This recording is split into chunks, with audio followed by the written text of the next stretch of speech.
नमस्कार, जय हिंद, वंदे मातरम। प्यारे बच्चों, यूपी लेखपाल की तैयारी में आपका स्वागत है। बहुत सारे मैं वीडियोस आपके लिए लगातार लाता रहता हूं और सभी आपको बहुत पसंद आते हैं, उनका कंटेंट आपको बहुत अच्छा लगता है।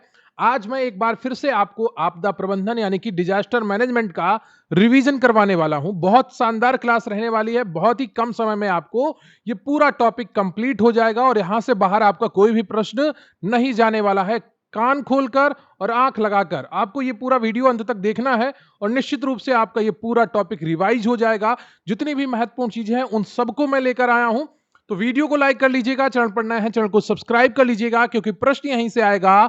पढ़ते रहेंगे आप मेरे साथ तो आपको यकीन आएगा। रही बात आज के इस वीडियो की पीडीएफ की या हमारे चैनल की अन्य वीडियोस की पीडीएफ की, तो स्क्रीन पर अभी आपको एक व्हाट्सएप नंबर दिख रहा होगा, वहां पर आप मैसेज करके हमारे चैनल्स की सभी पीडीएफ्स प्राप्त कर सकते हैं बहुत ही कम फीस में। तो चलिए बिना वक्त गवाए शुरू करेंगे आज का ये बेहतरीन सेशन, क्योंकि प्रश्न यहीं से आएगा। पढ़ते रहेंगे आप मेरे साथ तो आपको यकीन आएगा।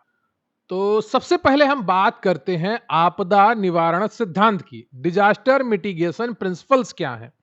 तो आपदा एक ऐसी अप्रत्याशित और विघटनकारी घटना है जो किसी समाज की कार्यप्रणाली को गंभीर रूप से बाधित करती है और जिससे निपटने के लिए स्थानीय संसाधन अपर्याप्त होते हैं। खतरे को इंग्लिश में हजार्ड कहते हैं। खतरा वह संभावित स्थिति है, वो सिचुएशन है जो आपदा का कारण बन सकती है। जब खतरा यानी कि हैजार्ड और भेद्यता यानी कि वल्नरेबिलिटी आपस में मिलते हैं तब आपदा उत्पन्न होती है। आपदा जोखिम का सूत्र क्या होता है कि आखिर जोखिम कितना है? तो जोखिम इज इक्वल टू, जोखिम का अर्थ होता है रिस्क, खतरा इंटू भेद्यता यानी कि वल्नरेबिलिटी डिवाइड बाई दक्षता यानी कि कैपेसिटी। क्षमता बढ़ने से जोखिम कम होता है, यानी कि किसी कोई दीवार है, कोई वाल है, उसकी क्षमता बढ़ गई जो बाढ़ के पानी झेलने की, तो क्या है, तो उसकी क्षमता बढ़ने से दीवार टूटने का जोखिम कम हो गया।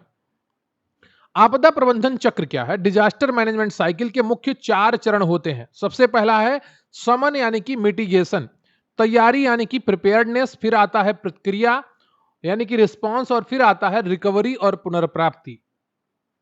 आपदा से पूर्व के चरण क्या है? तो आपदा से पूर्व में चरण जो है प्री डिजास्टर फेज में निवारण, समन और तैयारी शामिल होते हैं, यानी कि प्रिवेंशन, मिटिगेशन और प्रिपेयर्डनेस। समन मिटिगेशन का अर्थ है आपदा के प्रतिकूल प्रभावों को कम करने के लिए किए गए स्थायी उपाय, जैसे भूकंप रोधी इमारतों को बनाना। आपदा के तुरंत बाद का चरण प्रतिक्रिया कहलाता है, जिसमें खोज, बचाव और तत्काल राहत कार्य शामिल होते हैं। आपदा के बाद के चरण में पुनर्वास और पुनर्निर्माण को रिकवरी के अंतर्गत रखा जाता है। बिल्ड बैक बेटर सिद्धांत का अर्थ है पुनर्निर्माण के दौरान ऐसी संरचनाएं बनाना जो भविष्य की आपदाओं के प्रति अधिक सुरक्षित हों। क्षमता निर्माण का उद्देश्य समुदायों और संस्थाओं को आपदा का प्रभावी ढंग से सामना करने के लिए सशक्त बनाना है। प्रारंभिक चेतावनी प्रणाली ईडब्ल्यूएस तैयारी का एक अत्यंत महत्वपूर्ण हिस्सा है जो जन धन की हानि को न्यूनतम करता है। संरचनात्मक समन में भौतिक निर्माण जैसे तटबंध, बांध आदि शामिल है, जबकि गैर संरचनात्मक समन में नीतियां, कानून और जन जागरूकता शामिल है। आपदा निवारण में सामुदायिक भागीदारी सबसे प्रभावी मानी जाती है, क्योंकि स्थानीय लोग ही आपदा के दौरान प्रथम प्रत्युत्तरकर्ता होते हैं। जोखिम मूल्यांकन के अंतर्गत किसी क्षेत्र विशेष के खतरों की पहचान और उससे होने वाले संभावित नुकसान का आकलन किया जाता है। मॉक ड्रिल तैयारी का हिस्सा है, जो वास्तविक आपदा के समय एजेंसियों और जनता की प्रतिक्रिया क्षमता को परखने के लिए की जाती है। अब हम बात करेंगे भारत में आपदा प्रबंधन की, डिजास्टर मैनेजमेंट इन इंडिया, जो कि आपके एग्जाम की दृष्टि से बहुत ही ज्यादा इंपॉर्टेंट है। भारत का लगभग 58.6% भूभाग मध्यम से बहुत उच्च तीव्रता वाले भूकंप के प्रति संवेदनशील है।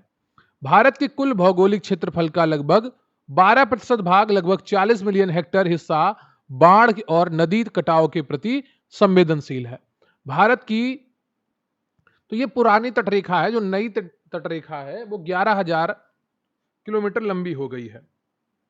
भारत की जो नई तटरेखा है वो लगभग 11,098 किलोमीटर लंबी हो गई है और गुजरात की तटरेखा सबसे लंबी है जिसकी लंबाई 2340 किलोमीटर है।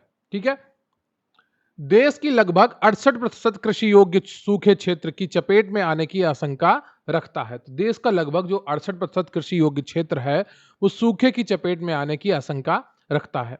भारत में आपदा प्रबंधन की प्राथमिक जिम्मेदारी राज्य सरकार की होती है, जबकि केंद्र सरकार वित्तीय और रसद सहायता प्रदान करती है। केंद्रीय स्तर पर आपदा प्रबंधन के लिए गृह मंत्रालय नोडल मंत्रालय के रूप में कार्य करता है, सूखे को छोड़कर। भारत में सूखे के प्रबंधन के लिए नोडल मंत्रालय कृषि और किसान कल्याण मंत्रालय है। हवाई दुर्घटनाओं के लिए नोडल मंत्रालय नागरिक उड्डयन मंत्रालय और रेल दुर्घटनाओं के लिए नोडल मंत्रालय रेल मंत्रालय है। रासायनिक, जैविक, रेडियोलॉजिकल और परमाणु आपदाओं के लिए मुख्य नोडल मंत्रालय गृह मंत्रालय ही है, जो संबंधित विभागों से समन्वय करता है। महामारी और जैविक आपदाओं के प्रबंधन की जिम्मेदारी स्वास्थ्य एवं परिवार कल्याण मंत्रालय की होती है। भारत में आपदा प्रबंधन प्रणाली त्रिस्तरीय है, जिसमें राष्ट्रीय है, राज्य है और जिला स्तर है।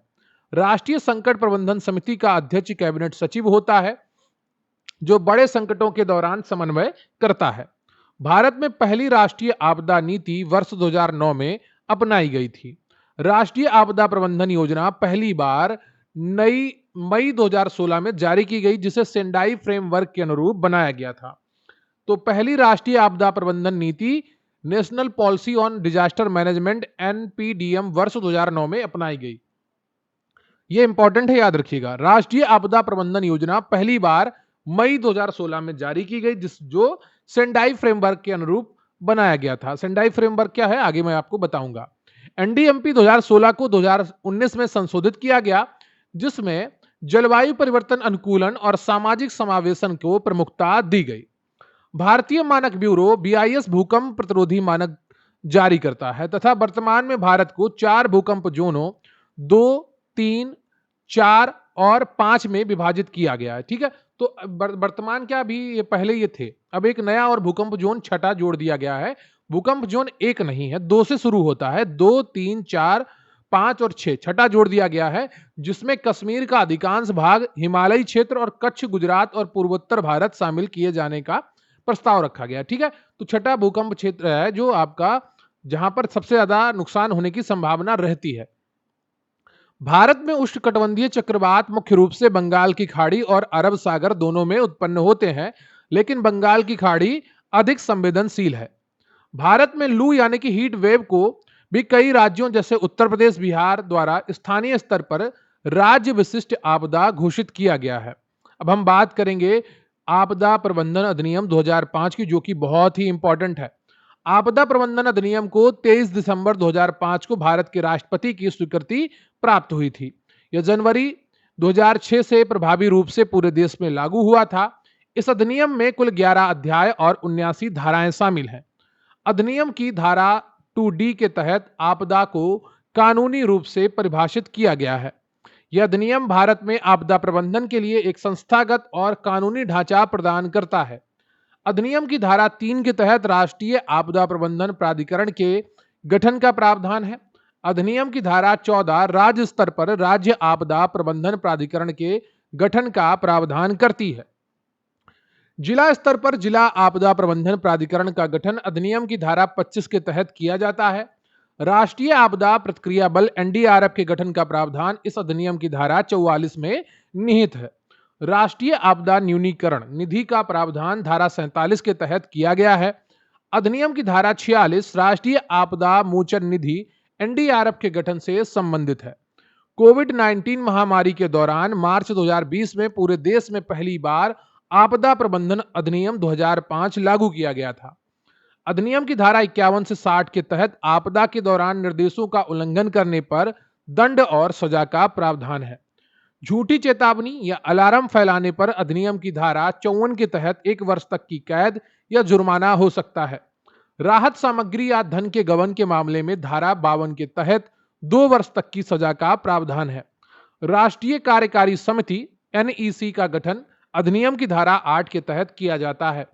राष्ट्रीय आपदा प्रबंधन संस्थान कि वैधानिक जो दर्जा है वो अधिनियम की धारा 42 के तहत प्रदान किया गया है। अधिनियम के तहत स्थानीय प्राधिकरण जैसे पंचायतें और नगरपालिकाएं राहत और पुनर्वास कार्यों में सक्रिय भूमिका निभाती हैं। यह अधिनियम केंद्र सरकार को आपदा के समय राज्यों को बाध्यकारी निर्देश जारी करने का अधिकार देता है। सिविल न्यायालयों को इस अधिनियम के तहत की गई कार्रवाई पर अधिकार क्षेत्र से बाहर रखा गया है। धारा 71 आपदा प्रबंधन संशोधन विधेयक 2024 में राज्य की राजधानियों और बड़े शहरों जैसे कि नगर निगमों के लिए शहरी आपदा प्रबंधन प्राधिकरण यूडीएमए के गठन का नया प्रावधान किया गया है।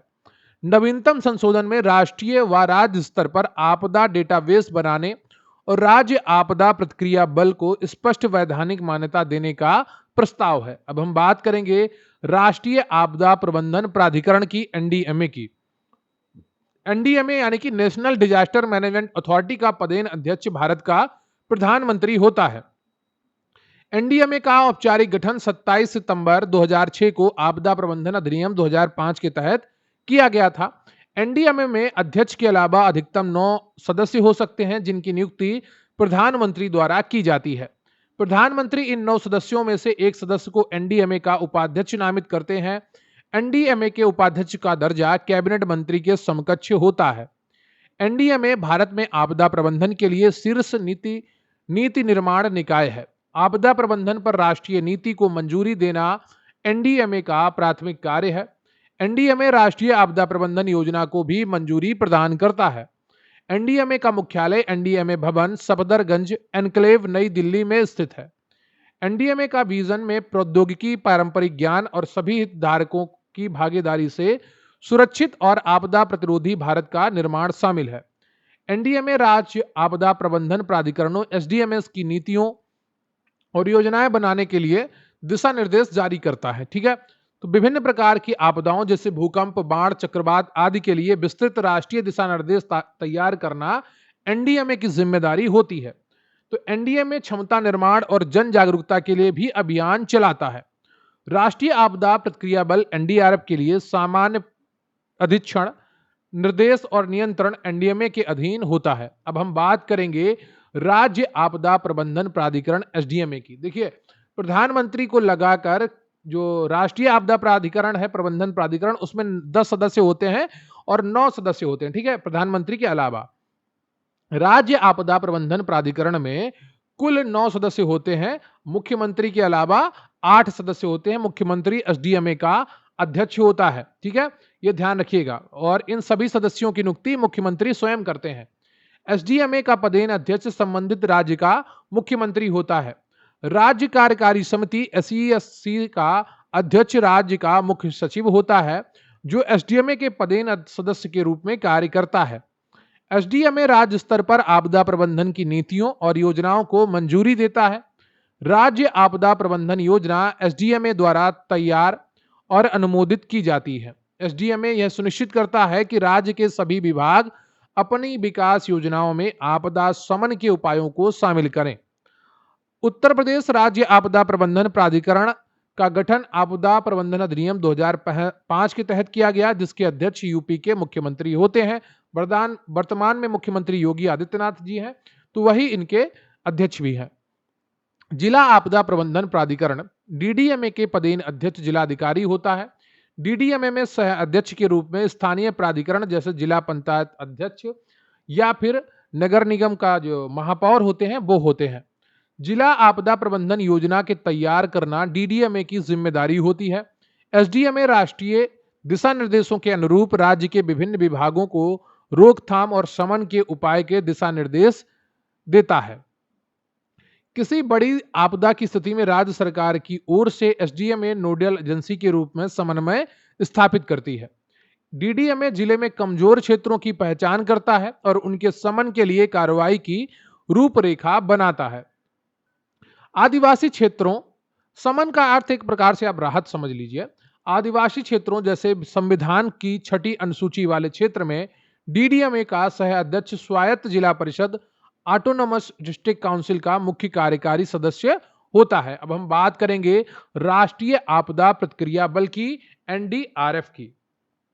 एनडीआरएफ यानी कि नेशनल डिजास्टर रिस्पांस फोर्स का गठन वर्ष 2006 में 8 बटालियनों के साथ किया गया था। वर्तमान में एनडीआरएफ की कुल 16 बटालियन शामिल हैं। एनडीआरएफ का आदर्श वाक्य है आपदा सदैव सेवा सदैव सर्वत्र। क्या है? आपदा सेवा सदैव सर्वत्र। Sustained disaster response service. NDRF का प्रमुख एक महानिदेशक होता है जो सामान्यतः आईपीएस रैंक का अधिकारी होता है। और अभी जो हैं इनके डीजी यानी कि महानिदेशक, उनका नाम है श्री पीयूष आनंद। एनडीआरएफ केंद्रीय सशस्त्र पुलिस बलों कैफ जैसे BSF, CRPF, CISF, ITBP, SSB और असम राइफल से प्रतिनियुक्ति पर आए जवानों से बनता है। एनडीआरएफ की प्रत्येक बटालियन में 1149 जवान होते हैं। मानक के अनुसार प्रत्येक एनडीआरएफ बटालियन में 18 विशेषज्ञ खोज और बचाव दल के होते हैं। एनडीआरएफ की battalion CBRN chemical, biological, radiological and nuclear आपदाओं से निपटने के लिए भी विशेष रूप से प्रशिक्षित होती हैं। एनडीआरएफ की बटालियनें देश के विभिन्न संवेदनशील स्थानों जैसे गाजियाबाद, पुणे, कोलकाता, गुवाहाटी आदि पर रणनीतिक रूप से तैनात हैं। उत्तर प्रदेश में एनडीआरएफ की 8 बटालियन गाजियाबाद और 11वीं बटालियन वाराणसी में तैनात है। एनडीआरएफ दुनिया का एकमात्र समर्पित आपदा प्रतिक्रिया बल है। आपदा के दौरान खोज, बचाव, राहत और सुरक्षित निकासी एनडीआरएफ का प्राथमिक कार्य है। शांति काल के दौरान एनडीआरएफ स्थानीय समुदायों के बीच मॉक ड्रिल और जागरूकता अभियान चलाता है। एनडीआरएफ ने न केवल भारत में बल्कि अंतर्राष्ट्रीय स्तर पर भी, जैसे जापान सुनामी 2011, नेपाल भूकंप 2015, तुर्की भूकंप 2023, ऑपरेशन दोस्त बचाव कार्य किए थे। ठीक है, तुर्की में जो चला था वो ऑपरेशन दोस्त चला था। एनडीआरएफ में अब महिला बचाव कर्मियों को भी सक्रिय भागीदारी सुनिश्चित की जा रही है। राष्ट्रीय आपदा मोचन निधि एनडीआरएफ फंड का प्रबंधन कृषि मंत्रालय और गृह मंत्रालय द्वारा आपदा की प्रकृति के अनुसार किया जाता है। एनडीआरएफ फंड का गठन राष्ट्रीय आपदा आकस्मिकता निधि का नाम बदलकर किया गया था। एनडीआरएफ फोर्स की संचालन के लिए गृह मंत्रालय सीधे तौर पर जिम्मेदार है। एनडीआरएफ के जवानों को विशेषज्ञ उपकरण जैसे लाइट डिटेक्टर, रडार और मोटर बोट से लैस किया जाता है। अब हम बात करेंगे राज्य आपदा प्रतिक्रिया बल की, एसडीआरएफ की। तो एनडीएफ के दिशा निर्देशों के अनुसार प्रत्येक राज्य को अपना राज्य आपदा प्रतिक्रिया बल गठित करने का निर्देश दिया गया है। एसडीआरएफ राज्य स्तर पर आपदाओं के दौरान प्रथम और मुख्य प्रतिक्रिया बल के रूप में कार्य करता है। एसडीआरएफ के जवान मुख्य रूप से राज्य सशस्त्र पुलिस, नागरिक पुलिस और होमगार्ड से लिए जाते हैं। उत्तर प्रदेश सरकार ने अपने एसडीआरएफ यूपी एसडीआरएफ का गठन किया है, जिसका मुख्यालय लखनऊ में है। राज्य आपदा प्रतिक्रिया कोष एसडीआरएफ फंड का 75% हिस्सा केंद्र सरकार और 25% हिस्सा राज्य सरकार वहन करती है। विशेष श्रेणी के राज्यों जैसे पूर्वोत्तर और पहाड़ी राज्य के लिए एसडीआरएफ फंड में केंद्र और राज्य का अनुपात 90:10 होता है। ठीक है, एसडीआरएफ फंड का उपयोग केवल उन अधिसूचित आपदाओं के लिए किया जाता है जिन्हें गृह मंत्रालय ने मान्यता दी है। राज्य सरकारें एसडीआरएफ फंड का 10% हिस्सा स्थानीय या राज्य विशिष्ट आपदाओं के लिए उपयोग कर सकती हैं। एसडीआरएफ की ट्रेनिंग एनडीआरएफ बटालियनों और राष्ट्रीय नागरिक सुरक्षा महाविद्यालय एनसीडीसी के सहयोग से कराई जाती है। बड़े मेलों जैसे कुंभ मेला, माघ मेला के दौरान भीड़ प्रबंधन और जल पुलिस के साथ गोताखोरी के कार्यों में एसडीआरएफ महत्वपूर्ण भूमिका निभाता है। अब हम बात करेंगे अन्य आपदा प्रबंधन एजेंसियों की, जो बहुत ही महत्वपूर्ण है। राष्ट्रीय आपदा प्रबंधन संस्थान एनआईडीएम का मुख्यालय नई दिल्ली में स्थित है, जो क्षमता निर्माण और प्रशिक्षण के लिए सर्वोच्च संस्थान है। राष्ट्रीय कार्यकारी समिति एनईसी भारत सरकार के सचिवों से मिलकर बनी होती है, जो एनडीएमए को सहायता प्रदान करती है। भारतीय मौसम विज्ञान विभाग आईएमडी, इंडियन मेटीओरोलॉजिकल डिपार्टमेंट देश में मौसम, जलवायु और चक्रवात की भविष्यवाणी करने वाली नोडल एजेंसी है। आईएमडी की स्थापना वर्ष 1875 में हुई थी। इसका मुख्यालय नई दिल्ली में है। केंद्रीय जल आयोग CWC, central water commission, Bharat के में बाढ़ के पूर्वानुमान के लिए नोडल एजेंसी है। INCOIS, Indian national centre for ocean information service, Hyderabad में स्थित है, जो भारत के लिए सुनामी पूर्व चेतावनी जारी करता है। अगला प्रश्न है आपका कि भारतीय भूवैज्ञानिक सर्वेक्षण GSI geological survey of India भूस्खलन और भूकंप संबंधी अध्ययनों के लिए प्रमुख एजेंसी है।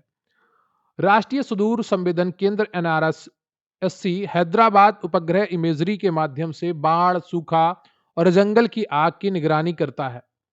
भारतीय अंतरिक्ष अनुसंधान संगठन इसरो आपदा प्रबंधन के दौरान संचार और नेविगेशन जैसे नाविक में महत्वपूर्ण तकनीकी सहायता देता है। नाविक अभी अपने कार्य में नहीं है, ठीक है। इसकी एक सैटेलाइट जो है वो उपयोग से बाहर हो गई है, खराब हो गई है, तो जिसके कारण नाविक इस समय पूर्ण रूप से काम नहीं कर रहा है।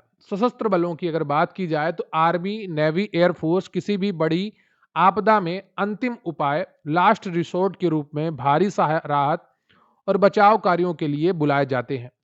रक्षा अनुसंधान एवं विकास संगठन डीआरडीओ सीबीआरएन आपदाओं के लिए सुरक्षा उपकरण और जीवन रक्षक किट विकसित करता है। नागरिक सुरक्षा और होमगार्ड के स्वयंसेवक स्थानीय स्तर पर आपदा प्रतिक्रिया में पहली पंक्ति के रूप में कार्य करते हैं। भारतीय रेड क्रॉस सोसाइटी आईआरसीएस एक स्वैच्छिक संगठन है जो आपदा के दौरान चिकित्सा सहायता, रक्त बैंक और राहत सामग्री प्रदान करता है। वन सर्वेक्षण संस्थान FSI forest survey of India Dehradun जंगल की आग की निगरानी और अलर्ट जारी करता है। परमाणु ऊर्जा विभाग डीएई रेडियोलॉजिकल और परमाणु आपात स्थितियों के लिए संकट प्रबंधन समूह का नेतृत्व करता है। अब हम बात कर लेते हैं आपदा के प्रकार की और उनकी नोडल एजेंसी मंत्रालय की। मैं दावे के साथ कह सकता हूं इस तरीके से आपको किसी ने भी कंटेंट नहीं दिया होगा। कमेंट करके आप लोग स्वयं बताइएगा। भूकंप, चक्रवात और सुनामी की नोडल एजेंसी गृह मंत्रालय है, ध्यान रखिएगा। बाढ़ की नोडल एजेंसी है जल शक्ति मंत्रालय और केंद्रीय जल आयोग। सूखा की नोडल एजेंसी है कृषि और किसान कल्याण मंत्रालय।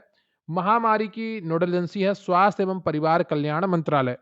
औद्योगिक एवं रासायनिक आपदाओं के लिए पर्यावरण, वन और जलवायु परिवर्तन मंत्रालय एवं श्रम मंत्रालय इनकी नोडल एजेंसी हैं। अंतरिक्ष विभाग डीओएस द्वारा संचालित भुवन पोर्टल आपदा प्रबंधन के लिए 2D 3D डेटा और मानचित्र प्रदान करता है। राष्ट्रीय रोग नियंत्रण केंद्र एनसीडीएस महामारी और संक्रामक रोगों की रोकथाम और नियंत्रण के लिए भारत की शीर्ष तकनीकी एजेंसी है। कोस्ट गार्ड समुद्री तेल रिसाव और समुद्री आपदाओं के दौरान राहत और बचाव के लिए नोडल एजेंसी है। राष्ट्रीय नागरिक सुरक्षा महाविद्यालय नागपुर में स्थित है जो प्रशिक्षकों को नागरिक सुरक्षा का प्रशिक्षण देता है। गैर सरकारी संगठन एनजीओ और नागरिक समाज आपदा के बाद पुनर्वास, मनोवैज्ञानिक सहायता और राहत वितरण में जमीनी स्तर पर महत्वपूर्ण है। अब हम बात करते हैं आपदा प्रबंधन में वैश्विक प्रयास की, ग्लोबल एफर्ट्स की।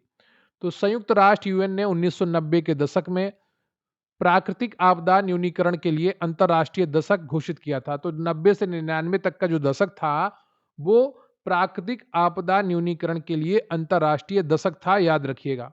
विश्व स्तर पर पहला बड़ा आपदा सम्मेलन 1994 में जापान में हुआ जिसे योकोहामा रणनीति कहा जाता है, ठीक है। तो विश्व स्तर पर पहला बड़ा आपदा सम्मेलन 1994 में जापान में हुआ था जिसे योकोहामा रणनीति कहा जाता है। ह्यूगो फ्रेमवर्क फॉर एक्शन एचएफए 2005 से 2015 का मुख्य उद्देश्य आपदाओं का सामना करने की क्षमता बढ़ाना था, जिसके तहत जोखिम कम करने हेतु 5 प्राथमिकता वाले क्षेत्र निर्धारित किए गए थे। वर्तमान में सेंडाई फ्रेमवर्क लागू है जिसकी अवधि 2015 से 2030 तक है। सेंडाई फ्रेमवर्क की 4 प्राथमिक क्षेत्र हैं। पहला है जोखिम को समझना, यानी कि रिस्क को समझिए। प्रशासन का मजबूत करना, यानी कि प्रशासन है जो है उसके लिए तैयार है कि नहीं है, इसलिए उसको मजबूत करना। डीआरआर में निवेश, प्रभावी प्रतिक्रिया के लिए तैयारी, build back better. Sendai framework के 7 वैश्विक लक्ष्यों का उद्देश्य वैश्विक आपदा मृत्यु दर, प्रभावित लोगों की संख्या, प्रत्यक्ष आर्थिक नुकसान और महत्वपूर्ण बुनियादी ढांचे के नुकसान को काफी कम करना है। डीआरआर का अर्थ है कि आपदा लचीलापन में निवेश करना, ठीक है। सेंडाई फ्रेमवर्क में पहली बार आपदा प्रबंधन, डिजास्टर मैनेजमेंट की बजाय आपदा जोखिम न्यूनीकरण पर अधिक जोर दिया गया था। तो प्रश्न आए कि आपदा जोखिम न्यूनीकरण पर अधिक जोर किस सम्मेलन में दिया गया या किस फ्रेमवर्क में दिया गया? तो सेंडाई फ्रेमवर्क में दिया गया था। भारत में सेंडाई फ्रेमवर्क 2015-2030 के हस्ताक्षरकर्ता देशों में से एक है। तो भारत क्या है, सेंडाई फ्रेमवर्क पर हस्ताक्षर करने वाले देशों में से एक है।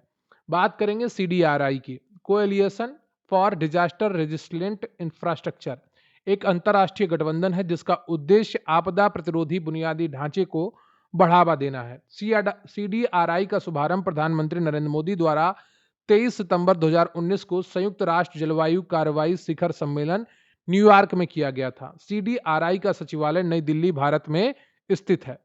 यूएनडीआरआर का पूरा नाम है United Nations office for disaster risk reduction. ठीक है, तो इसका इंग्लिश अगर आप डीआरआर का यहाँ फुल फॉर्म पूछ रहे होंगे, ठीक है, तो जो यहाँ पर था डीआरआर में निवेश, तो दो जगह अभी मैं आपको बता चुका हूँ, उस टाइम मुझे ध्यान नहीं रहा। डिजास्टर रिस्क रिडक्शन, ठीक है, हिंदी में मैं आपको बता चुका हूँ, आपदा लचीलापन, जो जोखिम लचीलापन है उस पर निवेश करना उसके लिए। तो यूएनडीआरआर का मुख्यालय कहाँ पर है? जेनेवा, स्विट्जरलैंड में है। प्रतिवर्ष 13 अक्टूबर को अंतर्राष्ट्रीय आपदा जोखिम न्यूनीकरण दिवस मनाया जाता है। एशियाई आपदा तैयारी केंद्र एडीपीसी बैंकॉक, थाईलैंड में स्थित है, जो एशिया प्रशांत क्षेत्र में आपदा प्रबंधन को मजबूत करता है। सीओपी 17 मिस्र में जलवायु परिवर्तन से होने वाले नुकसान की भरपाई के लिए लॉस एंड डैमेज फंड की स्थापना पर ऐतिहासिक सहमति बनी। सार्क देशों ने आपदा प्रबंधन के लिए सार्क आपदा प्रबंधन केंद्र स्थापित किया है, जो वर्तमान में गांधीनगर, गुजरात, भारत में स्थित है। आपदा ने भारत में आपदा जोखिम न्यूनीकरण के लिए सेंडाई फ्रेमवर्क के लक्ष्यों को प्राप्त करने हेतु अपना राष्ट्रीय आपदा प्रबंधन योजना पूरी तरह से संरेखित किया है। ठीक है, तो ये रहा आपका पूरा वीडियो, जो आपदा प्रबंधन है, आपका आपदा प्रबंधन अधिनियम है, उस पर था। उम्मीद करता हूं वीडियो आपको पसंद आया होगा, कंटेंट आपको अच्छा लगा होगा। कमेंट करके आप हमें ज़रूर बताइएगा, आपके कमेंट्स बहुत अच्छे लगते हैं पढ़कर, क्योंकि आप लोग जो प्यार देते हैं, जो प्रेम देते हैं, उसका कोई मूल्य नहीं है। वीडियो को लाइक कर ही चुके होंगे, दोस्तों के साथ शेयर करिएगा, कमेंट करिएगा। रही बात आज के इस कंटेंट की पीडीएफ की, तो स्क्रीन पर अभी आपको एक व्हाट्सएप नंबर दिख रहा है, वहाँ पर आप मैसेज करके इस वीडियोज़ की पीडीएफ प्राप्त कर सकते हैं, या हमारे चैनल की अन्य वीडियोस की पीडीएफ भी प्राप्त कर सकते हैं। बहुत सारा कंटेंट हम ऑलरेडी लेखपाल के लिए प्रोवाइड करवा चुके हैं, और भी लगातार हम आपको एग्ज़ाम तक प्रोवाइड करवाते रहेंगे। तो तैयार रहिए, मेहनत करते रहिए, और आपको सफलता ज़रूर मिलेगी। जय हिंद, जय भारत।